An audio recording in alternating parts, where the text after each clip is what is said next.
महाराष्ट्राच्या राजकारणात पुन्हा एकदा सत्तेच्या कॉरिडॉरमध्ये हालचाली सुरू झालेल्या आहेत. विधान परिषद निवडणुकीचं रणशिंग हे फुंकलं गेलेलं आहे. 17 जागांसाठी ही निवडणूक जाहीर झालेली आहे आणि 18 जूनला मतदान आणि 22 जूनला मतमोजणी देखील होणार आहे. पण ही निवडणूक ही फक्त 17 जागांची नाहीये. ही निवडणूक आहे महायुतीमधील शक्ती परीक्षेची, भाजप विरुद्ध शिवसेना या सॉफ्ट पॉवर वॉरची आणि महाराष्ट्रामध्ये पुढच्या काही वर्षांमध्ये महायुतीमध्ये अंतिम वर्चस्व कोणाचं राहणार याची. जरी वरकरणी सगळं शांत दिसत असलं तरीही आतून समीकरणंही तापलेली आहेत. याच समीकरणांचा आढावा आपण आजच्या विश्लेषणामधून घेणार आहोत. नमस्कार, मी सायली नलवडे कविटकर आणि आपण पाहताय विश्लेषण वाईब. विधान परिषद म्हणजे विधिमंडळाचं वरिष्ठ सभागृह.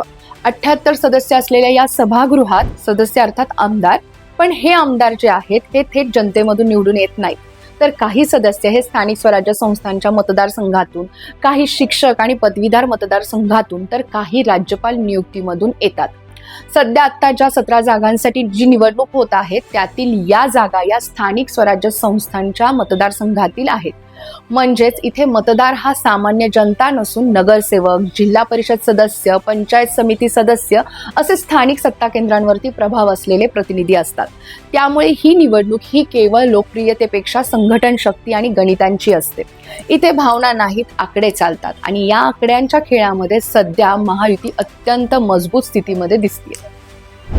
सध्या भाजपचे 132 आमदार, शिंदे शिवसेनेचे 57 आणि अजित पवार राष्ट्रवादी गटाचे 41 म्हणजेच एकूण 230 पेक्षा जास्त संख्याबळ. तर दुसरीकडे महाविकास आघाडीकडे मर्यादित संख्याबळ असल्यामुळे 17 पैकी बहुतेक जागा या महायुती सहज जिंकू शकते हे जवळपास स्पष्ट आहे.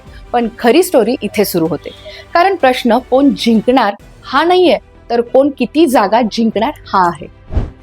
सूत्रांच्या माहितीनुसार सुरुवातीला 12-3-2चा फॉर्म्युला समोर आला. म्हणजेच भाजपा 12 जागा, शिंदे शिवसेना 3 जागा आणि अजित पवार गट 2 जागा. भाजपचा दावा स्पष्ट आहे, संख्याबळ आमचं सर्वाधिक, त्यामुळे जागाही सर्वाधिक आम्हालाच. पण इथेच एकनाथ शिंदे आणि त्यांचा गट हा आक्रमक झालाय, कारण शिंदे गटाची मागणी आहे ती थेट 7 जागांची. हा फक्त आकड्यांचा मुद्दा नाहीये, हा अस्तित्वाचा मुद्दा आहे.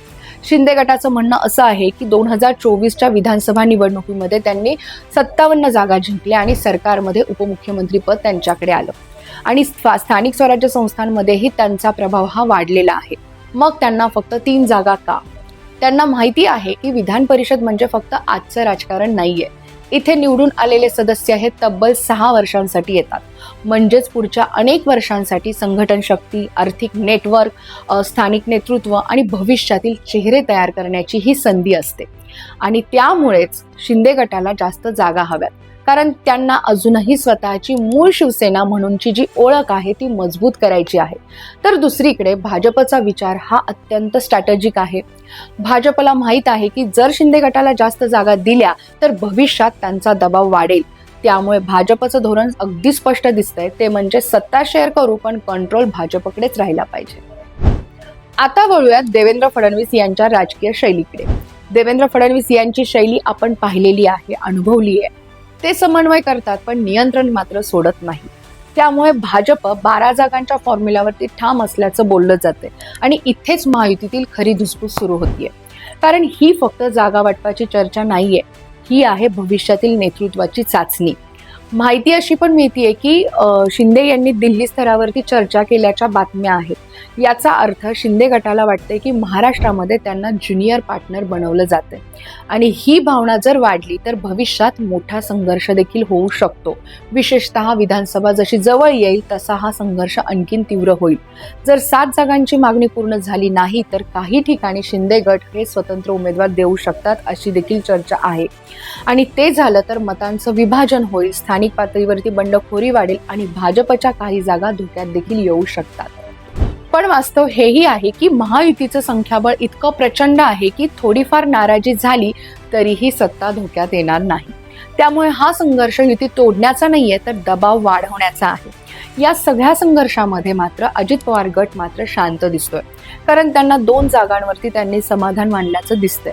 पण राजकारणामध्ये शांत असलेला खेळाडू अनेकदा सर्वाधिक धोकादायक असतो.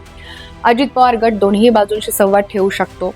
त्याचबरोबर ती मध्यस्थी देखील ते करू शकतात आणि शिंदे भाजप संघर्ष वाढला तर त्याचा राजकीय फायदा देखील ते घेऊ शकतात, हे नाकारता येणार नाही. आता विशेष म्हणजे या निवडणुकीमध्ये विरोधक हे जवळपास चित्राबाहेर दिसत आहेत. महाविकास आघाडीकडे आवश्यक असणारं संख्याबळ नाहीये, काँग्रेस देखील आक्रमक नाहीये आणि उद्धव ठाकरे गट हा मर्यादित ताकदीमध्ये आहे. त्यामुळे ही निवडणूक ही महायुती विरुद्ध महाविकास आघाडी अशी नसून महायुती विरुद्ध महायुती अशी बनलेली आहे. राजकीय सूत्र सांगतात की शेवटी एखादा मध्यम मार्ग निघू शकतो. उदाहरणार्थ 11-4-2 किंवा 10-5-2 असा फॉर्म्युला समोर येऊ शकतो. म्हणजेच काय तर भाजप काही जागा सोडेल, शिंदे गट थोडा समाधानी होईल आणि महायुती मजबूत राहील. कारण दिल्लीतील नेतृत्वालाही माहिती आहे की महाराष्ट्रामध्ये महायुतीमध्ये धुसफूस म्हणजे राष्ट्रीय राजकारणात मोठा संदेश जाणं आहे आणि भाजप सध्या तो धोका पत्करणार नाही. मंडळी, ही निवडणूक वर करणी छोट्या जागांची वाटत असली तरीही तिचे परिणाम हे मोठे असणार आहेत. कारण इथे ठरणार आहे की महायुतीमध्ये अंतिम वर्चस्व कोणाचं राहणार. शिंदे गट स्वतंत्र ओळख टिकवू शकतो का, भाजप मित्रपक्षांना किती स्पेस देणार आणि सर्वात महत्त्वाचं म्हणजे 2029 पर्यंत महायुती भक्कम राहणार का. आज महाराष्ट्रात सत्ता आहे, संख्याबळ आहे, पण राजकारणात फक्त आकडे पुरेसे नसतात. अहंकार, महत्वाकांक्षा आणि भविष्यातील नेतृत्व हे 3 घटक कोणत्याही युतीला हादरवू शकतात. आणि म्हणूनच विधान परिषद निवडणूक ही केवळ निवडणूक नाहीये, तर महायुतीच्या भविष्यातील राजकारणाचा ट्रेलर आहे. तुम्हाला काय वाटतं? एकनाथ शिंदे कोणत्या फॉर्म्युल्यावरती राजी होतील? भक्कम असलेली भाजप 2 पावलं मागं येईल का? तुम्ही तुमची मतं कमेंट बॉक्समध्ये नक्की नोंदवा. या व्हिडिओला नक्की लाईक करा. तोवर जय महाराष्ट्र.